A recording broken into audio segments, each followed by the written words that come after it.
Bom dia a todos, sejam muito bem-vindos a essa casa querida de oração nessa manhã.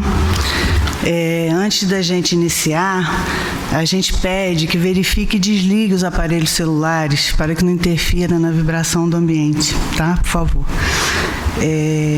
Nós vamos fazer a leitura da página que foi entregue à porta, intitulada O Trabalho e o Trabalhador. Uma belíssima mensagem do Dr. Herman, do livro Palavras do Coração, volume 3. Cada tarefa traduz o trabalhador. A tarefa surge em função do homem, que ninguém se esqueça disso. Muitas vezes, em atividades complexas, há a crítica natural de que isso não está bem, aquilo poderia ser melhor, que se deveria fazer desse jeito e não daquele. É sempre bom lembrar, no entanto, que a tarefa surge em função do homem. O trabalhador digno faz do seu campo de ação uma atividade digna. O educador faz do seu campo de ação um núcleo de trabalho equilibrado. O confuso, ao contrário, como que tumultua o serviço. Dentro das atividades da casa espírita, nunca se esqueçam os trabalhadores de que não se pode ser como máquinas ou como grandes empresas que determinam detalhes. Na casa espírita, pede-se que haja uma disciplina conscientizada do que se faz. O trabalhador exato no posto exato. Havendo dificuldades neste ou naquele setor, acusem menos o setor e analisem o cooperador.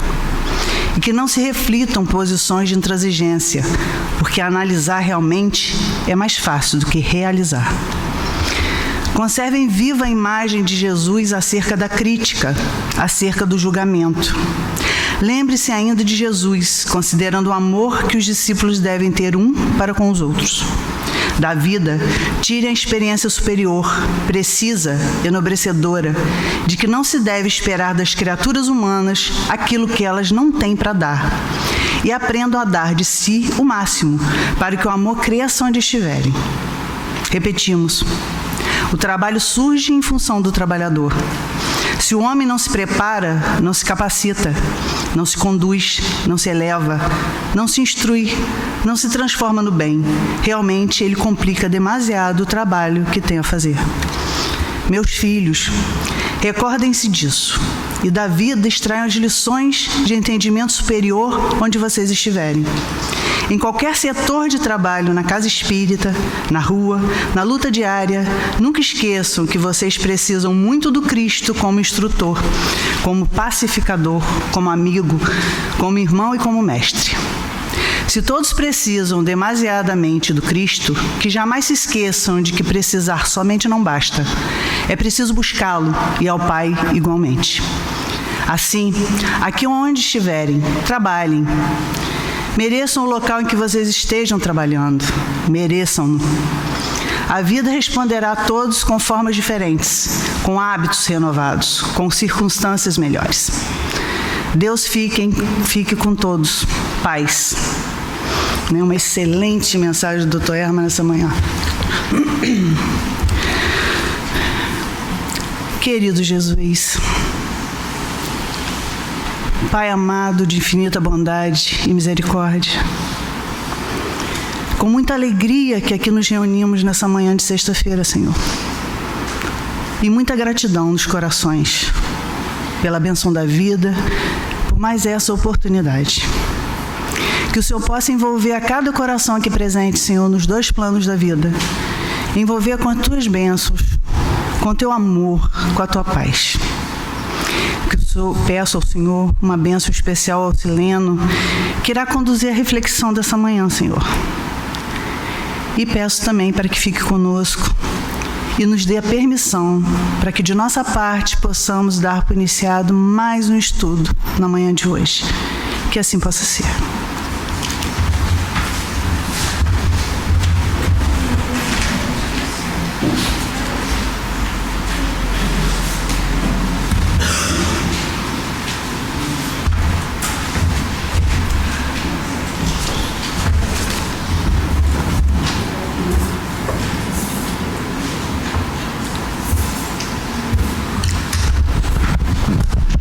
Bom dia a todos. Nós estamos continuando o estudo do Evangelho segundo o Espiritismo e nós estamos lá no capítulo 10, né? Na parte que fala da indulgência. Hoje a gente vai fazer uma reflexão sobre o item 18. Então, é o capítulo 10, item 18, que está nessa folhinha aqui, depois da belíssima página do Trabalho do Trabalhador do Dr. Hermann, lido pela Simone, vem a outra parte aqui do item a ser estudado do livro, que é sobre a indulgência, é o item 18. Esse item 18 é uma mensagem do bispo de Neves, lá em Bordeaux, né, na França, é o bispo Dufray, onde ele fala o seguinte: meus caros amigos, deixa eu ler da folhinha, que às vezes o livro não está tão... Queridos amigos, sede severos convosco e indulgente para as fraquezas dos outros. Esta é uma prática da santa caridade que ainda muito poucas pessoas respeitam. Todos vós tendes mais tendências para vencer, defeitos para corrigir, hábitos para modificar.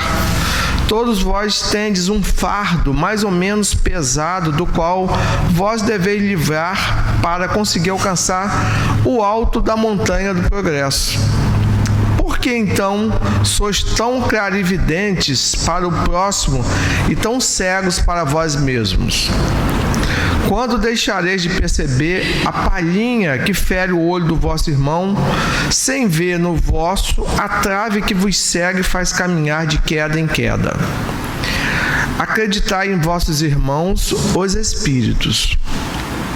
Todo homem bastante orgulhoso para se julgar superior aos seus irmãos encarnados, em virtude e em méritos, é insensato e culpado, e Deus o punirá no dia da sua justiça. A verdadeira característica da caridade é a modéstia e a humildade, que consiste em ver o defeito dos outros apenas superficialmente, procurando destacar o que tem de bom e virtuoso. Porquanto, se o coração humano é um abismo de corrupção, sempre existe em algumas das suas partes mais secretas o germe dos bons sentimentos, centelha viva da essência espiritual. Espiritismo, doutrina bendita e consoladora, felizes os que te conhecem e tiram proveito dos salutares ensinamentos dos Espíritos do Senhor. Para tais pessoas, o caminho está iluminado e em todo o seu percurso eles podem ler estas palavras que lhes indicam o meio de chegar ao objetivo. Caridade prática, caridade do coração, caridade para o próximo como para si mesmo, em uma palavra, caridade para todos, e amor a Deus acima de todas as coisas. Porque o amor de Deus resume todos os deveres, porquanto é impossível amar realmente a Deus sem praticar a caridade, da qual ele faz uma lei para todas as criaturas. Então, essa mensagem do bispo de Bordeaux, ele continua falando para a gente sobre a indulgência. Então, dentro dessa mensagem, quando ele começa a falar, meus caros amigos, sede severo para convosco, indulgente para com as fraquezas dos outros, ele está nos convidando ao autoconhecimento. Ele está nos convidando a praticar o autoconhecimento. Ele está nos convidando ao auto-perdão, a dar um mergulho dentro do nosso interior e perceber quem somos. Quem somos de fato, né? O que fazemos aqui? Qual a nossa missão? Qual a nossa missão? Precisamos fazer da nossa passagem aqui uma construção, mas uma construção sólida, uma construção que tenha alicerces bem sólidos. Porque se não fizermos isso, a gente vai se perder nesse emaranhado de dificuldades, nesse labirinto que é viver num planeta de prova e expiação. Então nós temos muitas dificuldades a vencer, mas a partir do momento que eu tenho conhecimento do que eu faço aqui, da minha missão, e que eu tenho certeza de que a vida continua e que eu estou fadado à felicidade através do meu próprio esforço, eu já posso ir vencendo essas dificuldades. Eu já vou deixando de ser severo com o outro, né? Severo com o outro e com a indulgência, com as fraquezas do outro. A partir do momento que eu percebo que o outro é um irmão, não fica tão pesado a convivência com ele. A nossa dificuldade é quando eu percebo no outro uma barreira, quando eu percebo no outro uma necessidade de confronto, quando eu percebo no outro alguém que eu preciso dominar. E quando eu não percebo em mim as minhas dificuldades que eu preciso vencer. Então eu faço da minha vida uma crise constante em relação a tudo que me acontece. E nesse fazer da minha vida uma crise constante, eu vivo em guerra com o outro. Então eu sou muito severo com o outro e sou muito indulgente comigo mesmo. Porque eu preciso perceber o quê? Que eu também estou aqui num processo de evolução. Preciso analisar que a Terra é uma escola, onde nessa escola eu preciso passar pelas minhas provas e pelos meus aprendizados. Caso não aconteça isso, eu estou me perdendo a presente encarnação. E a partir do momento que eu perder a minha encarnação, eu vou ter que retornar aqui num dia para cumprir novamente as mesmas tarefas que eu me propus a cumprir quando eu fui encaminhado para cá. Lá nós sabemos, através da espiritualidade, que nós escolhemos as nossas provas. Eu escolho que eu tenho que passar por aqui. Todas as minhas dificuldades, eu tenho muitas vezes o mérito e a conquista das escolhas. E através dessas escolhas eu tenho que perseverar em vencer essas dificuldades. E não eu chegar aqui e apontar o outro e culpar o outro por tudo de ruim que me acontece. Sem perceber que eu estou num processo de depuração. Então esse autoconhecimento, esse conheça-te a ti mesmo, é o que melhor pode nos acontecer nas nossas reflexões. Senão eu vou me perdendo nesse labirinto de dificuldades. Dificuldade com o outro, dificuldade comigo mesmo, dificuldade com os meus pensamentos, dificuldade com o que me acontece, culpas e mais culpas, erros, e eu não pratico a indulgência. A partir do momento que eu culpo o meu semelhante por tudo que me acontece, eu deixo de ser generoso, eu deixo de ser caridoso, eu deixo de ajudar as pessoas que estão no meu caminho e que dependem de mim. No grupo social, no grupo religioso, no grupo familiar, tudo isso precisa de mim. Então está ali para o meu crescimento. Se a gente parar para analisar, tudo começa no âmbito familiar. As nossas dificuldades, as maiores dificuldades estão lá. Quando pode estar também os nossos maiores inimigos. O primeiro milagre de Jesus que consta na Bíblia através de todos os seus discípulos foi no âmbito familiar. Ele transformou a água em vinho. A última passagem de Jesus por aqui foi a ceia, onde ele estava também em família. Então as nossas primeiras dificuldades começam lá. Então a gente não deve imaginar que ali é um lugar de muita facilidade, de felicidade, sim, por vezes. Mas é um lugar que a gente precisa praticar o autoconhecimento. É dali que surgem as nossas mudanças, as nossas modificações. O meu filho pode ter sido alguém que eu tive muita dificuldade lá no passado. E hoje eu preciso me reconciliar com ele. Reconciliar-se-me como? De que forma eu vou me reconciliar com alguém que tem tantas dificuldades? Através do amor. Desenvolvendo o amor, eu começo a praticar a reconciliação com todas as minhas dificuldades que eu tenho. E através desse desenvolver o amor, eu começo a me modificar. Porque ele termina aqui falando... É impossível amar ao Deus sem praticar a caridade. Impossível amar a Deus sem a prática da caridade. Então a indulgência tem tudo a ver com essa questão da caridade.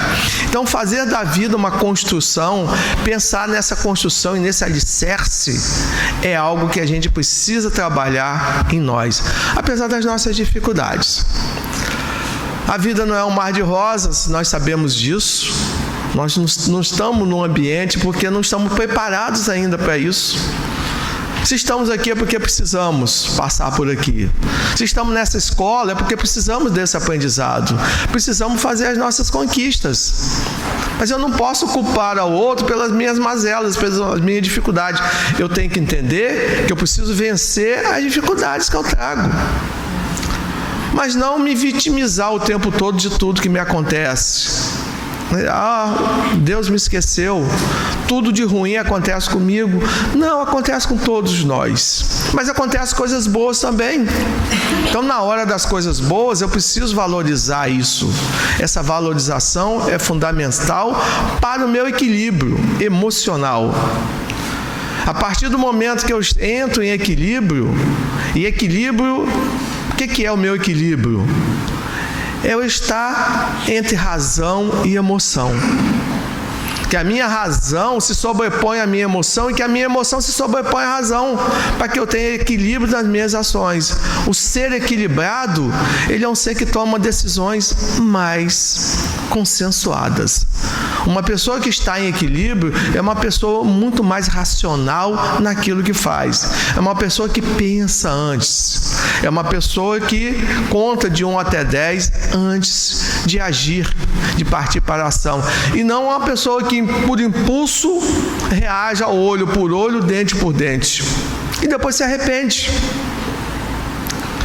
Porque o arrependimento está presente em nós. Mas muitas vezes o meu arrependimento, até eu chegar a um patamar de arrependimento, eu já pratiquei muitas dificuldades com meus semelhantes. E a partir do momento que eu deixo no caminho as minhas dificuldades, as minhas mágoas nos meus companheiros, daqueles irmãos de caminhadas, o que é que acontece comigo? Eu estou caindo nos meus tormentos voluntários. Eu estou caindo nas minhas dificuldades, nos meus tormentos voluntários. E eu vou ter muito mais dificuldade em relação a isso. Então, muitas vezes, o silêncio é uma grande resposta para uma ofensa que a gente acha que tem. E a questão é que muitas vezes a ofensa que a gente acha que vem do outro para nós, muitas vezes é um mau momento do outro. Muitas vezes não é uma ofensa verdadeira, uma dificuldade que o outro está tendo. Não é comigo. Se eu parar para analisar, muitas vezes não é comigo, é com ele mesmo. A dificuldade é dele, ele está passando por aquela dificuldade e ele precisa extravasar aquela dificuldade e eu fui o primeiro a aparecer ali na sua frente. E aí, naquele momento, eu preciso pensar.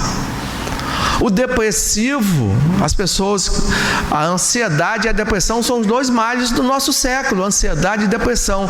Ansiedade por viver o amanhã. Deixar de viver o hoje e viver o amanhã. A gente já não dorme pelo amanhã.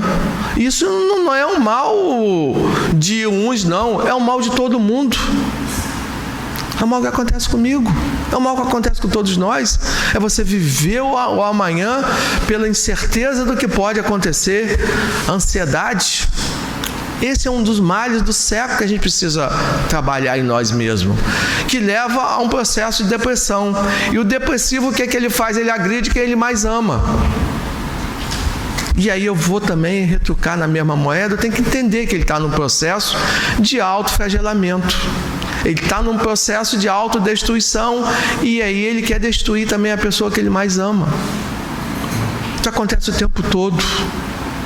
Então, esse autoconhecimento, essa construção passa pelo nosso soerguimento das nossas mentes, né? E passa pela nossa fé, pela certeza do que acontece com a gente. A gente já chegou a um patamar de conhecimento. E esse patamar de conhecimento é muito bom, porque tem muita gente que está na escuridão. A gente já tem a luz da doutrina para nos iluminar, para nos mostrar o caminho. Erramos sim. Por que erramos? Dentro das nossas imperfeições. se não fôssemos perfeitos, estavam lá nos planetas felizes, estavam lá próximo da construção de Deus, estava lá sentada ao lado do Pai, trabalhando a construção dos planetas e do universo. Mas não somos.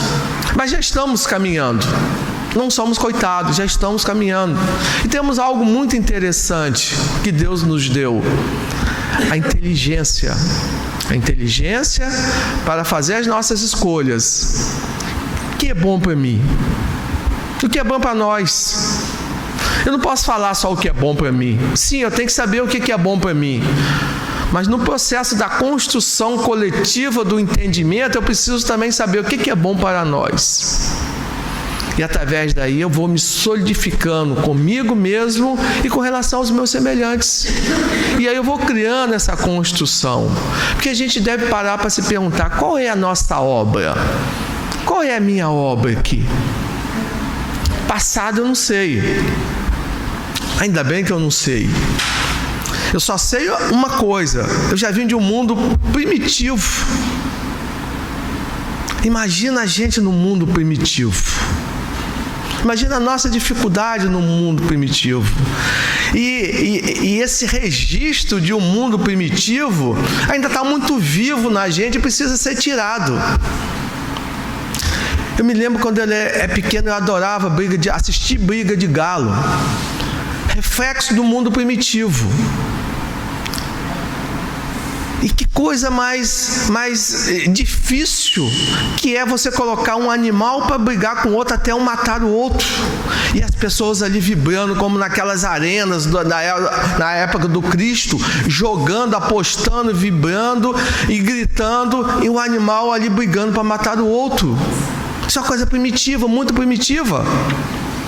Mas eu assistia ali, levada pelo meu tio. Meu pai não gostava muito, mas meu tio gostava, criava aqueles galos de briga.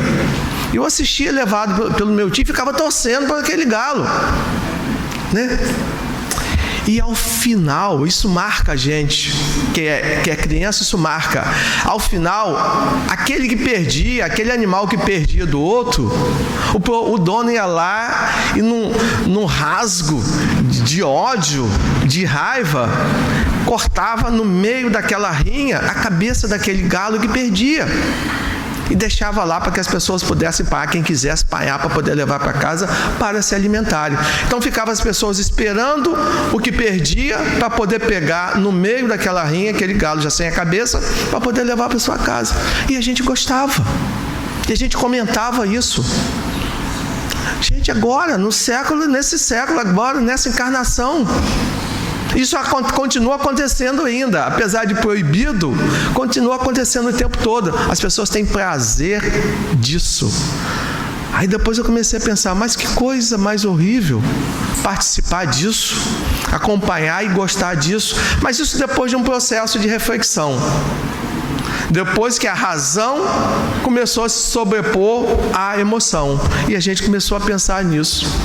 Mas aí você olha ainda lá nos países europeus mais adiantados, em Portugal, você percebe aquelas touradas onde o cara no final ainda mata o animal, brinca com ele o tempo todo, joga lã. E são resquícios do mundo primitivo onde nós viemos.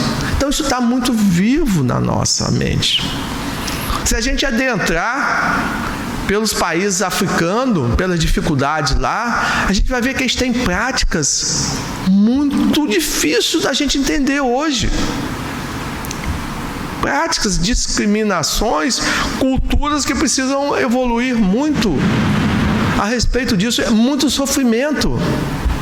Algumas tribos indígenas, a mulher tem seu filho sozinha. Ela sai para a floresta para ter seu filho sozinha. Se for deficiente, ela mata lá.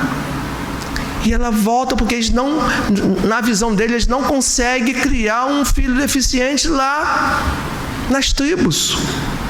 Então a mãe tem seu filho, ela faz a análise do seu filho quando nasce, da sua filha. Se tiver alguma deficiência, ela tem que matar aquela criança.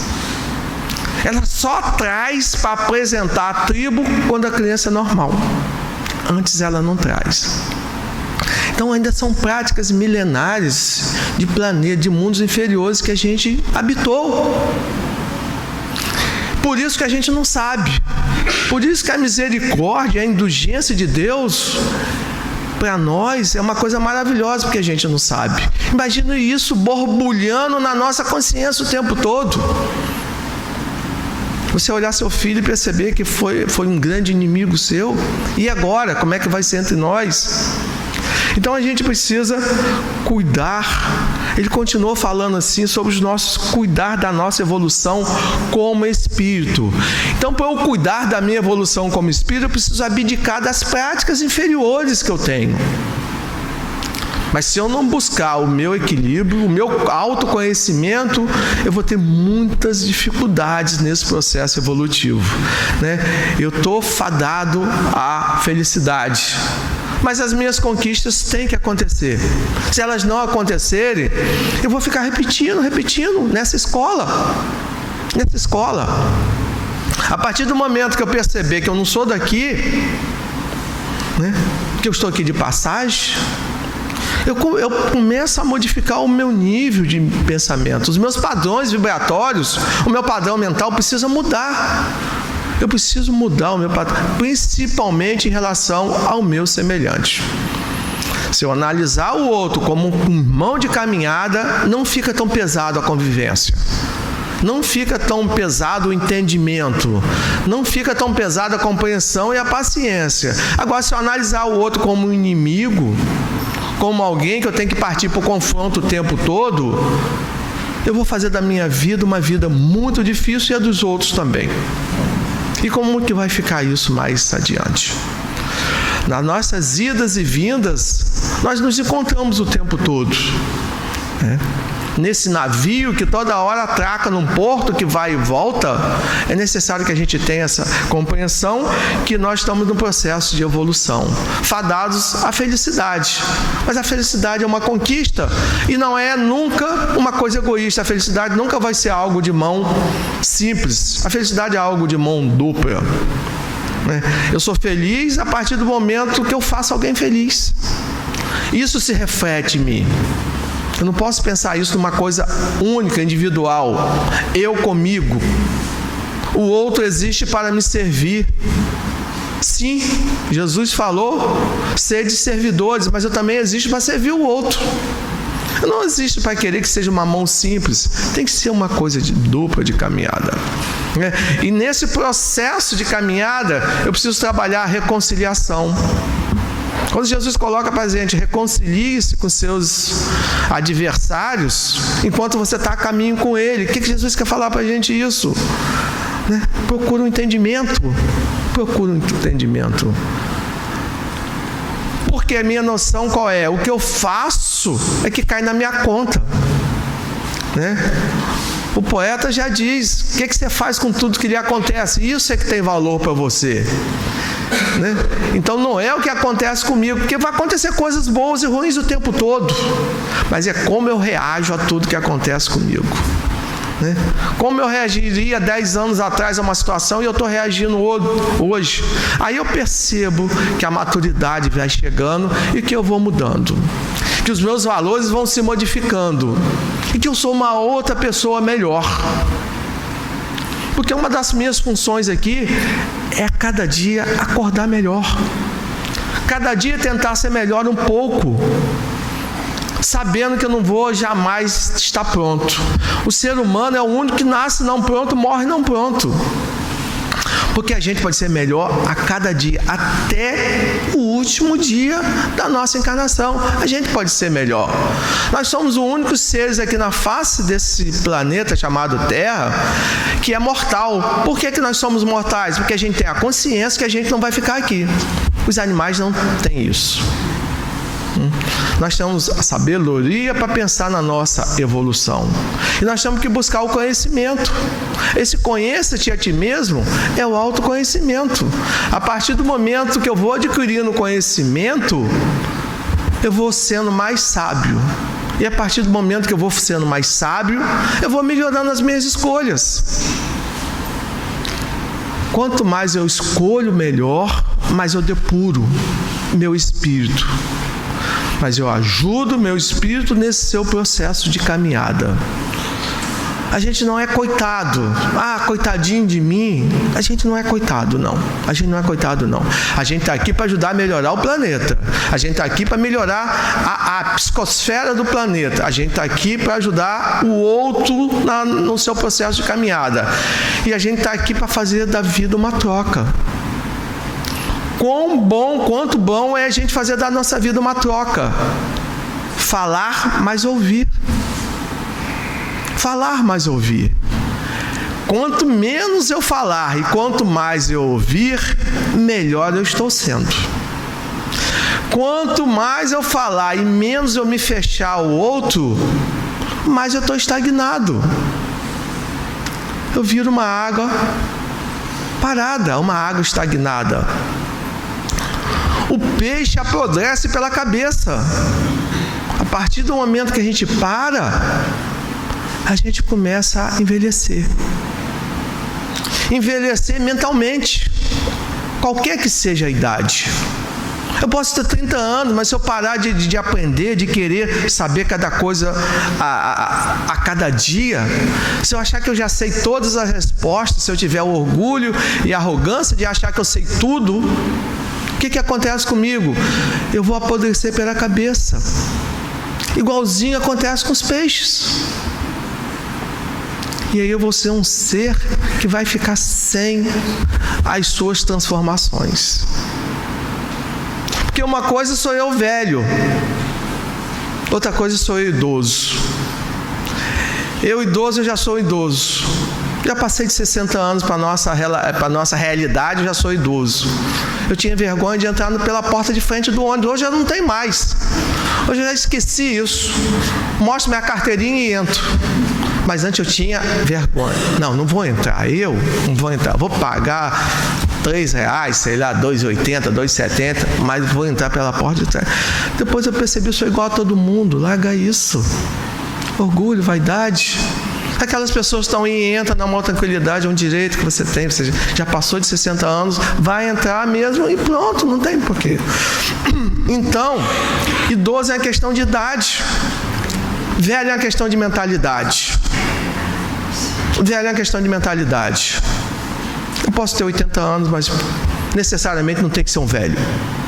Se eu estiver me renovando o meu espírito, renovando o meu conhecimento, buscando cada vez mais sabedoria, eu jamais serei um velho.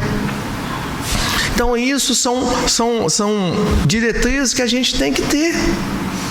Estudando o Evangelho, cada dia que a gente estuda o Evangelho e a gente volta, eu lembro que deixa eu até ver aqui de quando que é esse Evangelho, de 2018 anos, mas cada vez que eu olho ele é uma coisa diferente, anotações são diferentes, ou seja, a gente vai se reciclando o tempo todo, né? A gente tem que mudar com o mundo, não adianta a gente ficar na questão de preso ao passado e ansioso pelo futuro. Vamos tentar viver um pouquinho o presente. A ciência diz pra gente que nós, 70% do nosso tempo nós vivemos nos culpando do passado. Eu já trago um processo reencarnatório, já tenho muita dificuldade a vencer. Se eu ainda ficar me culpando pelo passado, o passado serve de diretriz para o futuro, né? O passado é a nave que eu posso me espelhar para não cometer os mesmos erros. Mas errar, a gente vai errar sempre. Quem pode atirar a primeira pedra aqui dentre nós? Né? A mesma dificuldade que um tem, outro tem. Chico já dizia: bendita dor que me purifica. Então as nossas dores são purificantes da nossa alma. E é um alerta para os nossos erros. As nossas dores são alertas dos nossos erros. Toda vez que eu cometo algum excesso comigo mesmo, eu vou entrar num processo de dor. Então eu preciso manter esse equilíbrio, né? E ele fala aqui, e o bispo de Neves, lá em Bordeaux, ele fala dos fardos.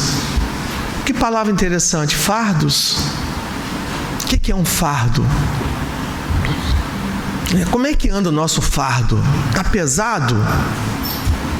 Se eu for chamado hoje para retornar, a passagem que eu trouxe de volta comprada é uma passagem grátis.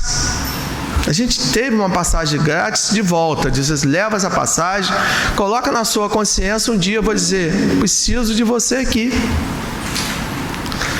Então esse nosso fardo que ele fala aqui, se a nossa passagem for requisitada hoje, como está esse fardo nosso? Esse fardo que está na nossa consciência. Está muito pesado. A gente já está preparado para habitar as colônias espirituais, que é o mínimo, é o máximo que a gente pode desejar nesse momento, uma colônia espiritual, para que a gente possa se refazer, para que a gente volte a tomar consciência da nossa encarnação, da nossa última encarnação, né? Porque com certeza alguém vai perguntar para a gente, neste momento, o que você fez da sua última encarnação? E aí não adianta a gente mentir. Porque eu posso mentir muito bem. Os atores trabalham muito bem. As pessoas mentem muito bem, né? A gente mente. Muitas vezes mente para não desagradar, mente para não ser deselegante, né? Você mente de algumas formas. Mas tem um livro da nossa consciência que ali não tem como. Alguém um dia vai nos perguntar, como foi a sua passagem por lá? Que fizesse dos filhos que eu lhe encaminhei, que você pediu? Como é que foi sua relação com eles? Reconciliou-se com eles ou não? Desenvolveu o amor entre vocês ou não? Sua família consanguínea, seus pais? Como foi sua relação com seus pais? Seus avós? Né? Aquelas dificuldades com seus semelhantes, como é que você conseguiu vencer ou não? Ou não venceu? Ah, não consegui vencer. Então você vai ter que refazer isso. E o processo é muito simples da gente entender. Essa depuração do nosso espírito é muito simples. Imagina você, se eu nasci, a gente estava falando da África, né? Aqui no Brasil nós tivemos um processo de escravidão até 1888.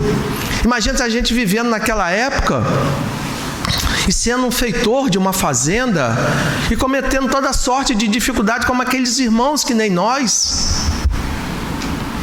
Então eu nasci num berço de ouro, numa fazenda, e fui feitor daquela fazenda.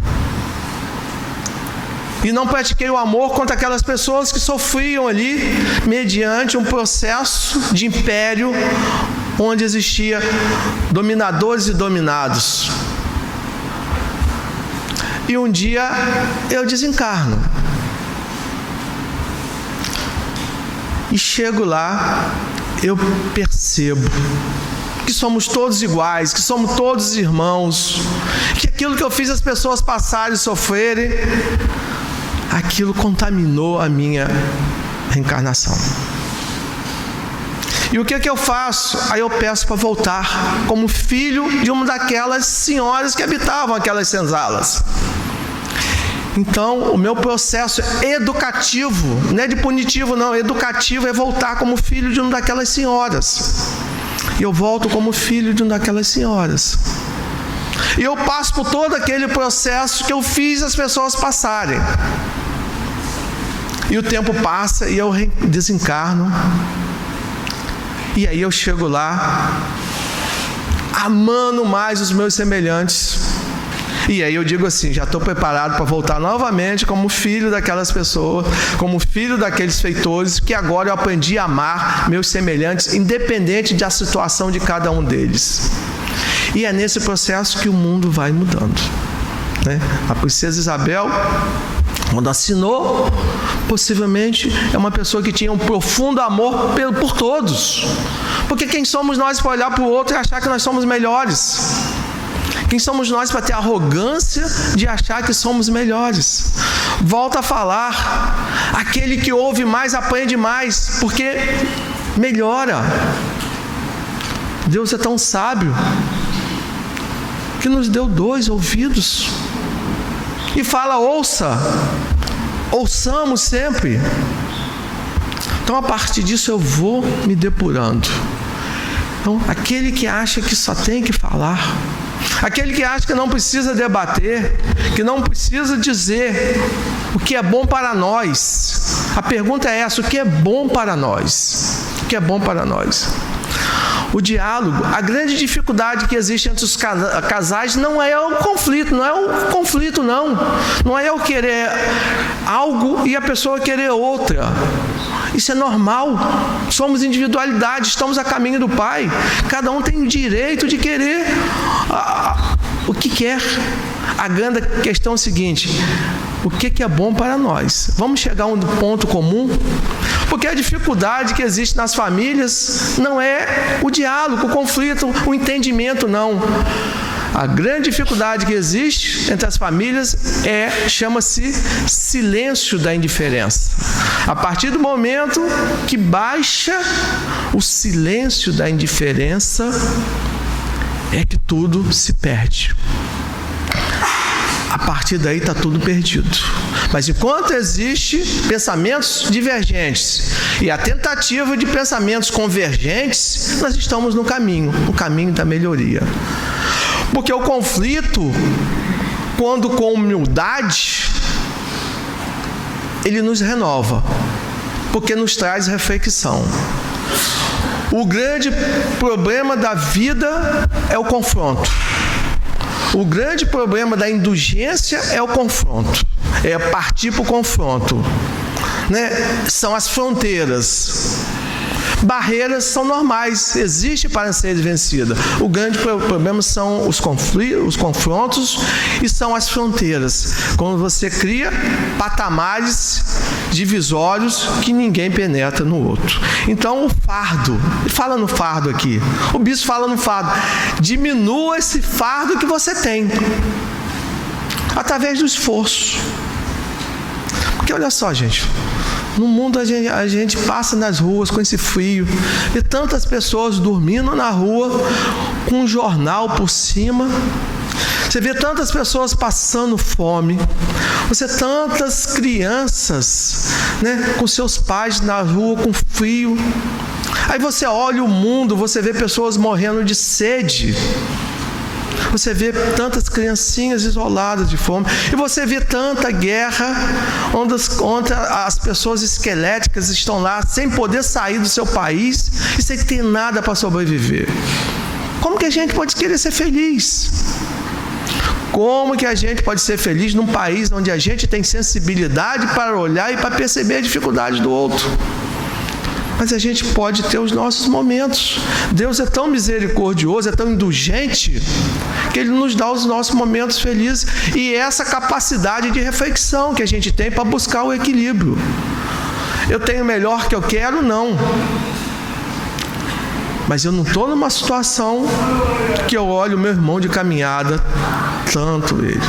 Impossível passar aqui no centro de Campos, 11 horas, meia-noite, e você não sentir um aperto no seu coração de ver aquelas pessoas com esse frio, com um jornal por cima, um simples jornal por cima, nem um cobertor, um jornal.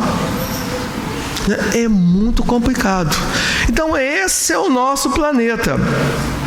E no final ele fala aqui do Espiritismo, olha só, doutrina consoladora e bendita. O Espiritismo traz para a gente 5 pilares básicos. Primeiro, a existência de Deus. Não podemos abrir mão deste conhecimento. É a primeira pergunta do Livro dos Espíritos. Não é quem é Deus, não. O que é Deus? Ele não pergunta quem, não. Ele pergunta o que é. Kardec pergunta e os Espíritos respondem. Então, o primeiro é Deus. Segundo pilar da doutrina, imortalidade da alma. Ou seja, estamos numa escola, mas não somos daqui. Vamos caminhar até chegar a um estágio de perfeição para ficar ao lado do Pai, trabalhando na construção desse magnífico e maravilhoso universo. Então, Deus, imortalidade da alma. Esquecimento do passado que a gente já refletiu aqui. Bendito esquecimento do passado. Se eu já vim de mundos primitivos, vou esquecer o que eu fiz lá. Que possivelmente fiz muita coisa errada. Quarto, a fé raciocinada. O que Kardec coloca para a gente? Se tudo que você lê e você ouvir estiver em desacordo com o que você pensa, fique com o que você pensa. Não está na hora ainda de você chegar até aqui. É uma diferença enorme para quem prega a fé cega para as pessoas. Feche seus olhos e me siga. Mas como? Eu tenho sabedoria, eu tenho consciência, eu tenho inteligência, né? Eu tenho que ter consciência dos meus atos. A todo ato, uma consequência, boa ou ruim, mas eu tenho que ter essa consequência. Então, outro pilar da doutrina, a fé raciocinada. Raciocine, pense em tudo que a gente está estudando, em tudo que a gente está dizendo. Se você não concordar, fique com o que você pensa. Isso é a fé raciocinada. Isso é não querer doutrinar você para algo que você, muitas vezes, não aceita. Não é querer colocar uma venda nos seus olhos e dizer, me siga que eu sou. O único que falou isso foi Jesus. Eu sou o caminho, a verdade e a vida. Ninguém chega ao Pai senão o meu intermédio. Agora, nós temos inteligência para pensar, né? Estamos aqui porque pensamos e achamos que isso nos faz bem. Estar na doutrina nos faz bem, nos traz equilíbrio, nos mostra o caminho, nos mostra a verdade, né? Traz os esclarecimentos que precisamos para saber de onde eu vim, o que eu estou fazendo aqui e para onde eu vou. Isso me dá equilíbrio entre razão e emoção. E por último, a crença na reencarnação, né? Justiça de Deus é a reencarnação. Reconcilie com seus adversários enquanto você está a caminho com ele. Não caia nos tormentos voluntários, senão você vai se perder ainda mais, né? Então, é uma questão de inteligência. Se eu preciso resgatar os meus débitos do passado, por que vou acumular mais débitos no presente? É uma questão simples de pensar. Aí eu volto aqui, a fé raciocinada, né? E ele termina falando na caridade, a importância da caridade. Qual é a essência da caridade? Amar ao próximo como a ti mesmo. Não precisa ir muito longe, não. Se o que eu não gosto que façam comigo, se eu não fizer com outro, já está bom. Ah, não, mas amar ao próximo é muito difícil. Não, eu não gosto que façam comigo. Se eu não gosto que as pessoas me agridam, se eu não gosto da arrogância comigo, não vou ser arrogante com o outro. Se eu não gosto que falem comigo agressivamente, não vou falar agressivamente com o outro. Qual a dificuldade? Olho por olho, dente por dente, para quê? Muitas vezes o silêncio é a melhor resposta que podemos dar, né? Que leva à reflexão do outro. Chumbo cruzado diz que não dói, dói sim, dói para os dois lados. Então a gente precisa trabalhar essas questões. Amar o próximo, limpar o coração, tirar esse peso do nosso coração para a gente ser um pouquinho mais feliz e andar mais leve, né? E aprender a sorrir. Quem cultiva mágoa, quem cultiva melindres, quem cultiva rancores, geralmente está de cara emborrada, está de cara fechada, olha para o chão, não olha para as pessoas, não olha no olho das pessoas e nunca sorri, nem canta no banheiro. Coisa boa cantar no banheiro, né? Principalmente com esse tempinho com banho frio, né? É maravilhoso você cantar no banheiro com banho frio com esse tempinho. Eu desde 20 anos que eu não posso tomar banho quente, então para mim é maravilhoso, entendeu? É onde eu solto as minhas mágoas todas daquela água fria caindo, entendeu? Então cantar no banheiro com banho frio é maravilhoso. E evita que a rinite nos ataque cada vez mais e a gripe. Então que o Senhor possa nos abençoar, que a gente possa pensar na nossa obra. Qual é a nossa obra? Se alguém nos perguntar hoje, né, o que você fez da presente encarnação? Abra seu livro da sua consciência, né, onde estão os nossos alicerces. Então, que é a indulgência, né, e que essa página do bispo possa nos acompanhar, né, nesta sexta-feira, e semana que vem a gente continua falando sobre a indulgência. O tema será: é permitido repreender os outros? É permitido apontar os dedos? Vamos refletir isso na semana que vem, se Deus assim o permitir.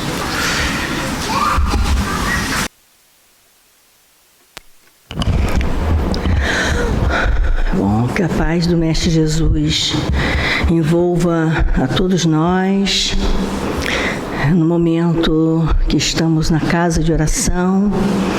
Já entendemos que precisamos buscarmos os recursos benfeitores em nossas vidas.